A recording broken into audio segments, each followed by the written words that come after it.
रिजा madam, कल रात में काफी देर तक आप मुंब्रा पुलिस स्टेशन के अंदर थी, क्या मामला था, क्या बताना चाहेंगे आप? सभी को सलाम अलैकुम, नमस्कार, जय भीम। कल थोड़ा सा पिछला बताऊंगी तो उस पे आ सकूंगी। परसों आप लोग को पता है वो शिंदे साहब का जो बैनर गिरा था, उसके लिए हम लोग टीएमसी में गए थे, एमएम ओली के। तो वहां पर हमने सभी ने मीडिया को बाइट दी, जैसे मैंने भी दिया उसमें से। तो काफी मीडियाओं में सब चला, बहुत सारे चैनलों पे चला, क्योंकि सब लोग थे वहां पर। उसमें से कुछ लोगों ने कमेंट डाला, बहुत अच्छे कमेंट आए, लेकिन एक पागल है जो औरतों की इज्जत करना नहीं जानता है। दलाल है एक नंबर का। कुछ काशिफ नाम है, काशिफ फारूकी नाम है। काफी टाइम उसने कमेंट किया है, पहले मेरी एनसी हो चुकी है, उसके नाम से कंप्लेंट हो चुका है। कल भी उसने, आप लोगों जाके देखोगे और मैं वो दूंगी, लेकिन बहुत गंदे लफ्जों में उसने कमेंट किया। मैंने पुलिस को जाके बताया। जब कल एक्चुअल कोर्ट था, तो कोर्ट में मैं गई और मैं जब बाहर निकली तब मेरे को पता चला। तब मैं रात में, आप लोग को पता है, जैसे कि मैं पुलिस स्टेशन गई और मैंने दिखाया। उसके बाद एफआईआर हुआ उसके ऊपर 75/3, 78/2, 79/356/2, ये धाराएं उस पर लगी। मेरे सामने एक पुलिस ऑफिसर ने कॉल लगाया उसको, और उसको बोला गया कि आप पुलिस स्टेशन आओ।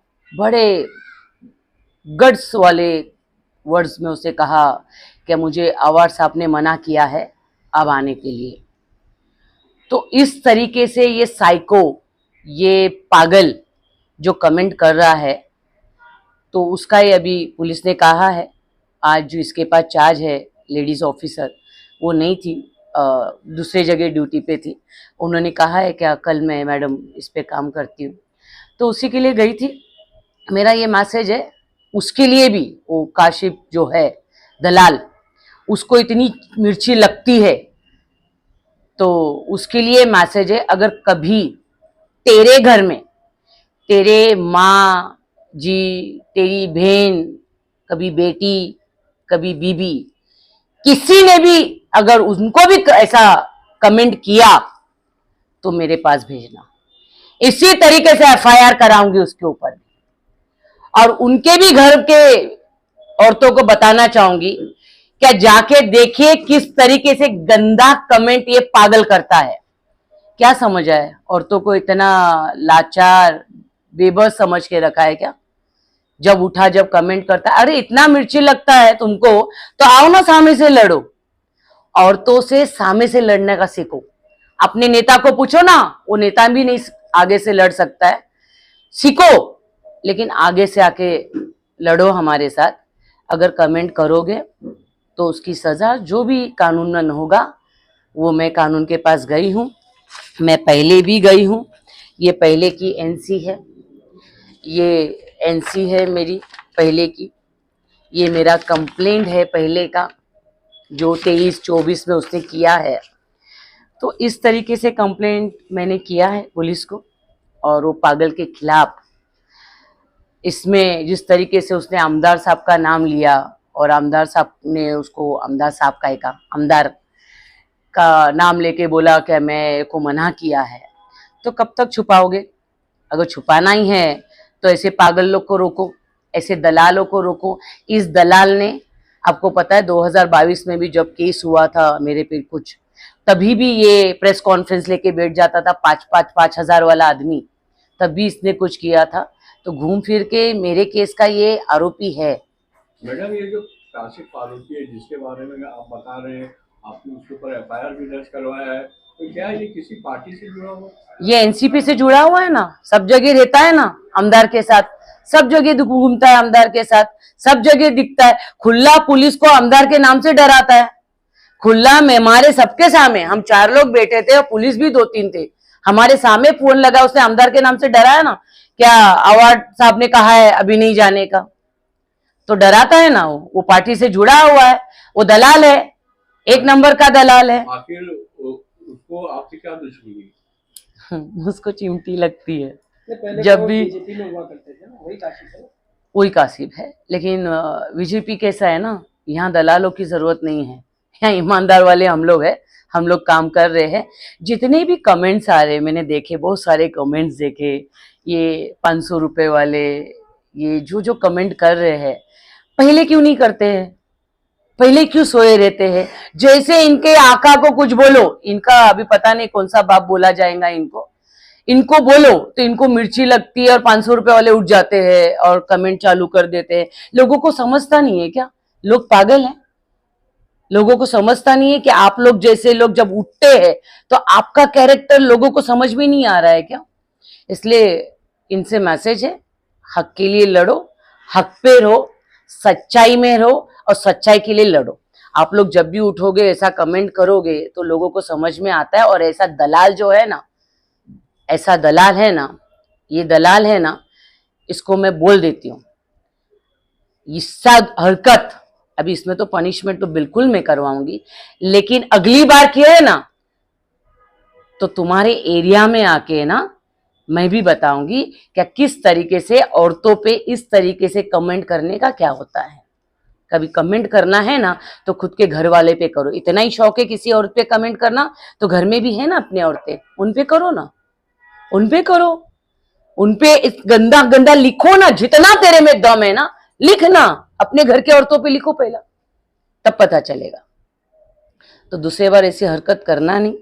पुलिस से रिक्वेस्ट है, क्या ये ऐसे साइको दलाल जिसको चिमटी लगती है नेता को, उसके नेता को बोलने से, उसके बाप को बोलने से, तो बाप को भी बोलना चाहिए इस दलाल ने क्या भाई ऐसी हरकतें करो मत, जिसमें बहनों को जान देने तक के बारी आ जाए, सुसाइड करने तक बहन पहुंच जाए। ऐसी हरकतें इनके बाप करे नहीं। अब करोगे तो कानूनन जो सजा होगी वो इंशाल्लाह मिलेगी। मैडम, कोर्ट के अंदर जो आपका केस चल रहा है उसके बारे में कुछ बताना चाहेंगे आप, कहाँ तक पहुंचा मामला? आप लोग को सबको पता है जो केस अभी चल रहा है, जिसमें 5 लोग ने बेल डाला हुआ है और दो जन को बेल मिला हुआ है और बाकी के सब घूम रहे हैं आराम से। उनको लगता है बेल की ज़रूरत नहीं, घूम तो मुमरा में नहीं रहे, भागे पड़े हैं। और उसमें एक बात बोलना चाहूँगी, जो 5 लोग हैं जिनको बड़ा वकील, जो आमदार का वकील है, जो आरोपी का वकील है, उन्हीं का वकील उनको भी, उनके लिए भी लड़ रहा है। लेकिन उसमें एक बहुत दिल दुखाने वाली बात है, बहुत दिल भर आता है जब भी मैं ये बात सोचती हूँ। 22 साल की लड़की, एक 22 साल की लड़की है, उसमें उसका यही मैं मानती हूँ उसने गलत किया है, जिसका सज़ा 1.5-2 महीने से वो जेल में है, जिसका नाम रोशनी है, वो जेल में है। गलती यही है, सिविल हॉस्पिटल में वो मेडिकल के लिए पहुंच गई थी। ये जवाब दे आमदार, ये किसके वजह से वो बच्ची आज जेल में है और किसके वजह से वो गई थी, ये रौनक कौन है, ये सब जवाब दो ना। ये सब जवाब के लिए क्या ड्रामा, ये क्या चल रहा है, ये मुसलमान को जवाब मांगना है। मैं एज अ मुसलमान बोलती हूँ, जवाब दो आमदार, ये बच्ची जेल में क्यों है। एक आसिफ जवाब मांग कि मेरी कौम की बेटी, मेरी बहन क्यों जेल में है, जवाब दो, मांगना जवाब। हिम्मत नहीं है क्या दलाल, जवाब मांग। किसी पे कमेंट करने का है ना तो अच्छी बातें लिखो। दलाल भाई साहब ने कहा कि उस औरत को, जो जिसका जमीन है, उसको अवार्ड साहब से संपर्क उन्होंने ही कराया था, और जो 10% का आरोप लग रहा है कि अवार्ड साहब ने मांगे थे, ये भाई साहब कह रहे हैं कि बेबुनियाद है और इसमें कोई सच्चाई नहीं है, और ये 10% का आरोप वो महिला जो है बेबुनियाद लगा रही है। उसमें कुछ लोग शामिल हैं, कैसे चढ़ाया गया उसको, कैसे वो क्या की है, कौन कौन लोग इसमें शामिल है, उनका कहना है कि कुछ दिन में पूरी सच्चाई सामने आएगी। भाई साहब को पहला तो सलाम। भाई साहब की बातों को क्या जवाब देना है, वो बोलते हैं, सच बोलते हैं, यकीन बहुत मैं भी रखती हूँ उनसे। और वो 4 जब उन्होंने भेजा था तो उधर बंगले पे क्या हुआ वो तो भाई साहब को भी नहीं मालूम है। भाई साहब ने जो रोल किया था, भाई साहब ने जो मैंने देखा है, भाई साहब ने वो रोल बताया है कि मेरे पास आए, ऐसा हुआ, टाइम मांगा तो मैंने उनको भेजा। लेकिन बंगले पे भाई साहब नहीं थे। बंगले पे वो लोग थे। उस दिन जो औरत चिल्ला रही थी, तब जो बाजू वाले बोल रहे थे ना, जो मैंने वीडियोस देखा है, आप लोगों का ही वीडियो, जब डेमोलेशन के टाइम वो लोग थे साथ में, वो लोग भी बोल रहे थे, जिसमें 5-6 लोग थे, वो लोग, वो अकेली नहीं गई थी, उन लोग भी चिल्ला रहे थे। तो भाई साहब को थोड़ा वो वीडियो भी देखना चाहिए, क्योंकि भाई साहब ने खुद कहा है कि मैं वहां नहीं था, मैंने भेजा उनको। उनका कहना ये भी है कि जिस तरह से उन्होंने उसको जो है वहां पे भेजा था, तब वो आके जो है क्यों नहीं बताई कि उस दिन। अच्छा, मैं मेरी बात कंप्लीट करूं फिर जवाब देते, ठीक है। तो भाई साहब ने भेजा हुआ है उनको, तो भाई साहब उधर नहीं थे जब उन्होंने ये सब बातें की, जैसा हमने भी देखा है सारे चैनलों पे, टीवीओ पे चल रहा है। तो भाई साहब को तो मेरे केस का तो सब कुछ मालूम है, बड़ी उम्मीद है मेरे को भाई साहब से। भाई साहब के बाजू में आज जो बैठा था ना आरोपी, जो दलाल है, भाई साहब उसके बारे में भी सब कुछ जानते हैं। किस तरीके से लड़कियों का वीडियो बनाता है वो चरसी, किस तरीके से वीडियो चलाता है, जिम में बैठ के कैसा वीडियो बनाता है। भाई साहब उस पे भी थोड़ी सी बात कर दे। बहुत अच्छी बातें रखते हो, बहुत सारी बातें रखते हो, बहुत सच्चे हो। मैं तो, आपको पता है, सलाम है आपको, आपकी सारी बातों को सलाम करती हूँ, और आपकी सारी बातें सुनना ये आपको पता है। लेकिन भाई साहब जो अपने आसपास भी बिठाते हो ना, थोड़ा उनका भी कैरेक्टर देखिए, किस तरीके से वो लोग अपनी कौम की बच्चियों को इस्तेमाल कर रहे हैं। और बात रही इनकी कि 10% की, हमने भी देखा है और परसों भी देखा, अगर जान देने तक आ गई औरत को, क्या वो जान देने तक तैयार हो गई।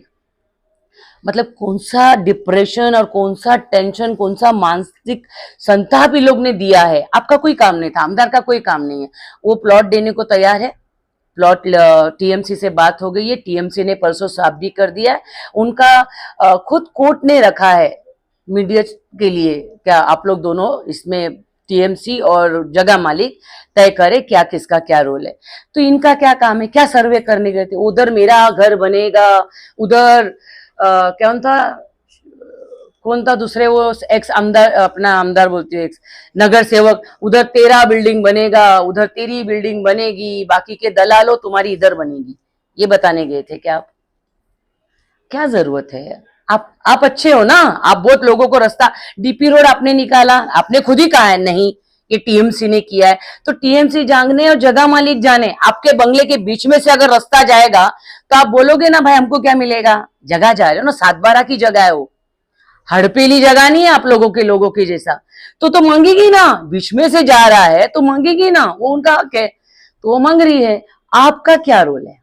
आप क्या बता रहे थे? आप ये जवाब दो, आप क्या बता रहे थे? उधर क्या है, उधर क्या है, शानू तेरा उधर, शाहरुख तेरा उधर, पित्तल तेरा इधर, क्या बता रहे थे आप? नहीं ना, ये इशारे, ये बस करो, सब पता है क्या क्या करते हैं आजकल, तो क्या क्या करते हैं, छोड़ो।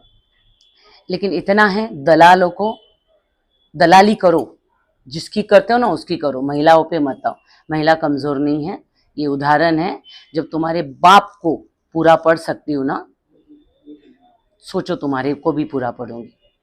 मैडम, कोशिश नहीं करना। एवी के कंपाउंड में अंजलि रेमेडियो से जो खुद की जान देने की कोशिश की, कासेट डाल के, डीजल डाल के, उसको एनसीपी शरद पवार गुट के कार्यकर्ता ड्रामा और एक्टिंग बता रहे हैं, इस पर क्या कहना चाहिए?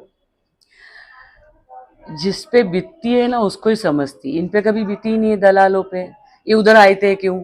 ये तो हाँ हजूरी करके पर्सनल कॉल गया था, एक रात से पूरी तैयारी हुई थी और ये लोग वहां पहुंचे थे। वो भी कितने, जो भी पहुंचे थे वो लोग, उनको क्या मालूम है क्या जगह होती है, खुद का घर क्या होता है, कैसा होता है, क्या होता है, इनको कुछ मालूम है क्या? तो उन लोग की क्या बात करूं मैं, उन लोग की कोई बात करके मतलब नहीं है। जो बात थी मैंने आप लोग के पास रखी है। देखो रात के 3 बजे का ड्रामा, एक औरत को डराने वाला ड्रामा, ये देखो, ये सोशल मीडिया वाला ड्रामा है। रात को 3 बजे बहुत लोगों ने बहुत लिखा था उस टाइम पे भी, लेकिन सच्चाई लिखी थी। देखो किस तरीके से ड्रामा हुआ था रात को 3 बजे मेरे के साथ। आज जवाब दे, और जवाब दे, मेरी कौम की बेटी अंदर है, जवाब दे। देखो ड्रामा बताती, ये ड्रामा देखो। वो याद आज भी रुला देती है जो मुमरा में मेरे साथ षड्यंत्र और जो हादसा हुआ जिसमें बहुत बड़े बड़े लोग शामिल थे। एक औरत को आगे करके मुझे बदनाम करने की कोशिश हुई। मैंने उस दिन कहा था कि मेरे पे 300 गुना लगा, लेकिन ये गुना मेरे पर ना मत लगा। अगर किसी मुमरा वाले को लगता है कि मैं गुनहगार हूं तो आपके सामने बोल दो मुझे, मैं फिर से कभी मुमरा नहीं हूं। ये भेज दूंगी, आप लोग डाल देना, क्योंकि ड्रामा ये है। रात को 3 बजे वीडियो बनाना, आज करो ना, आज जवाब दो। ये जो उस टाइम का जवाब है, आज वो बच्ची का जो मैं पूछ रही हूँ जवाब दो, केस क्यों तुम लोग पे बना, उसका जवाब दो। ठीक है, ये सब बातें मैं वापस से करूंगी। हमारा 4 तारीख को फिर डेट है, मैं आप लोग को फिर से इंशाल्लाह बुलाऊंगी। लेकिन आज था ये दलालों पे। दलाल लोग कमेंट करना है ना, सामने आके करो। लंगड़े, हिम्मत है ना, सामने आके कर, औरत से आंख में आंख मिला के कर। कमेंट करना है ना, अपने घर के औरतों का पहला कमेंट करो, फिर देखो दूसरे आदमी लोग कैसा मजा लेते हैं उसका। दूसरी औरतों पे करना है तो लड़ने के लिए भी तैयार हो। लंगड़ा सुना ना, ज्यादा नहीं। और साथ में जो भी दलाल लोग हैं उनको भी है कमेंट करना है, तो फेस करने के लिए तैयार रहना।